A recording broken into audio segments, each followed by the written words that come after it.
இன்றைக்கி நம்ம எப்படி வந்து இந்த மஸ்கிட்டோ பேட் சொல்கிறோம்ல, கொசு பேட், அதை எப்படி சரி பண்ணலான்னு பார்க்கணும் வாங்க. மஸ்கிட்டோ பேட் எடுத்துருக்கேன். இந்த பேட்டை வந்து நீங்கள் வந்து ஒவ்வொரு போல்ட்டையும் வந்து கழட்டிங்க.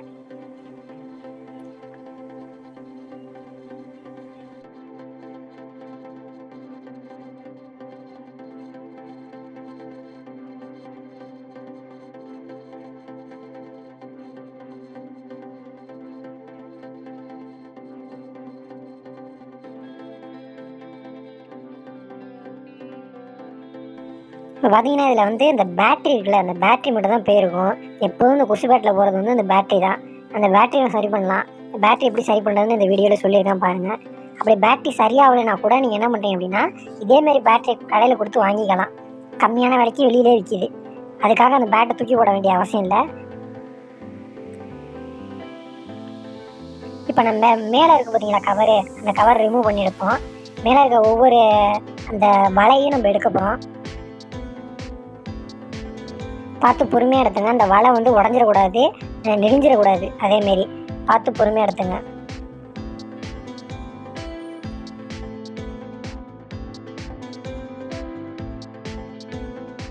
அதில் ஒவ்வொரு லேயராக வலை கொடுத்துருப்பாங்க. ஒவ்வொரு வலையாக அந்த நெட்டை எடுத்துக்குவோம்.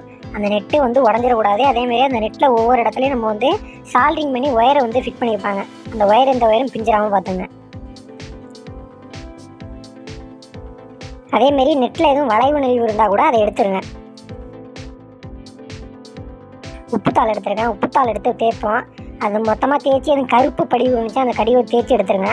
அதுமாரி 3 லேயர் நம்ம தேய்ச்சி எடுத்துருக்கோம். இப்போ நான் பேட்டரி எடுத்துருக்கேன். அந்த பேட்டரி தான் அந்த இதில் போய்ட்டு இந்த பேட்டரி இப்போ சரி பண்ணுவோம். இந்த பேட்டரி இப்போ பார்த்தீங்கன்னா உள்ளே வந்து 2 இது ஹோல் கொடுத்துருப்பாங்க. அந்த ஹோல்குள்ளே நம்ம என்ன பண்ணோம் அப்படின்னா, பேட்டரியை தட்டி எடுங்க. உள்ளே எதுவும் தண்ணி இருந்தால் கொட்டிடுங்க. இந்த சுத்தமாக தண்ணியில் ட்ரை ஆகிட்டு விடையில வந்து இந்த பேட்டரிக்கு வாங்குகிற தண்ணி, இந்த யூபிஎஸ் பேட்டரிக்கு வாங்குகிற தண்ணி இருக்குல்ல, அது வாங்கியிருக்கேன்.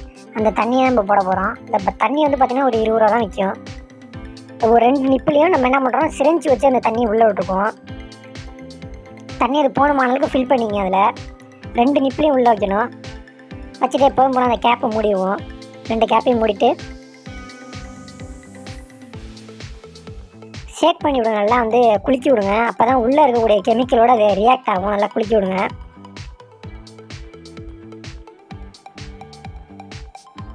இப்போ நம்ம அதை அந்த மூடியை எடுத்து மூடிடலாம். இப்போ நெட்டை நம்ம ஒவ்வொரு நெட்டாக எடுத்தோம்ல, அந்த ஒவ்வொரு நெட்டாக வந்து எந்த ஆர்டரில் வந்து எடுத்தீங்களோ அதே ஆர்டரில் ஃபிக்ஸ் பண்ணிடுங்க. ஆர்டர் மாறினுச்சு அப்படின்னா அந்த கேப் சரியாக வந்து நமக்கு வந்து மேலே இருக்க ஃப்ரேம் வந்து ஒன்றோட ஒன்று ஜாயின் ஆகாது. அதனால் சரியாக அதை வந்து மூடிடுங்க.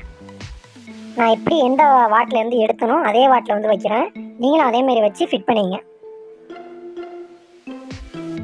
ஒருவேளை உங்களுக்கு வந்து சரியாக ஞாபகம் இல்லைன்னா அது ஒவ்வொரு லேயரையும் எடுக்கும் போது ஒரு ஃபோட்டோ ஒன்று எடுத்துங்க. அப்போ தான் சரியாக வந்து நம்ம லேயரை வைக்கிறோமா அப்படிங்கிறது தெரியும்.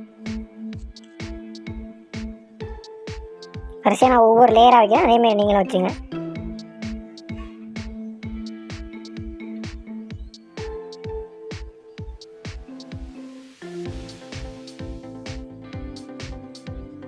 இப்போ மேலே கடைசி லேயர் போட்டோம். இப்போ அந்த கவரை வச்சு மூடிடுவோம்.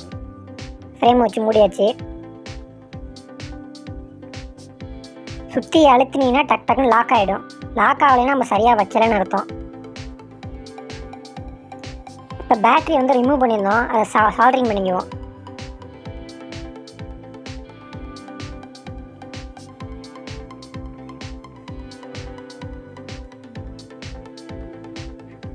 அவ்வளோதான். இப்போ ஒவ்வொன்றா எந்தெந்த இடத்துலேருந்து ரிமூவ் பண்ணமோ அது எல்லாத்தையும் ஃபிக்ஸ் பண்ணிக்கலாம். போர்டு அதேமாரி போர்டை வந்து நெட்டை வந்து லூஸ் பண்ணி எடுத்துருப்போம். அதேமாரி போர்டு நெட்டையும் போட்டு லாக் பண்ணிங்க.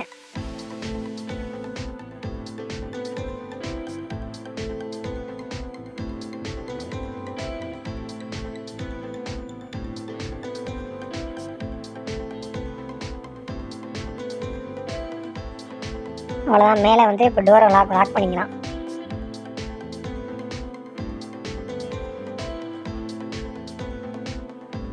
எல்லா ஸ்க்ரீயும் போட்டு லாக் பண்ணிங்க.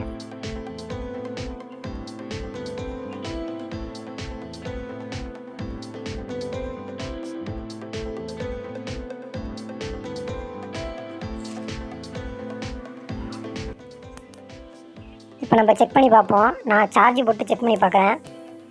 நல்லா தான் அடிக்குது. இப்படி உங்களுக்கு எடுக்கலை அப்படிங்கிற பட்சத்தில் என்ன பண்ணுறீங்கன்னா புது பேட்ரி வாங்கிக்கிங்க. புது பேட்ரி கடையில் வெளியில் வந்து கம்மியான விலையில் விற்கும், அதை வாங்கிக்கிங்க. இப்போ எனக்கு வந்து நல்லா தான் ஒர்க் ஆகுது. அவ்வளோதான் அந்த வீடியோ.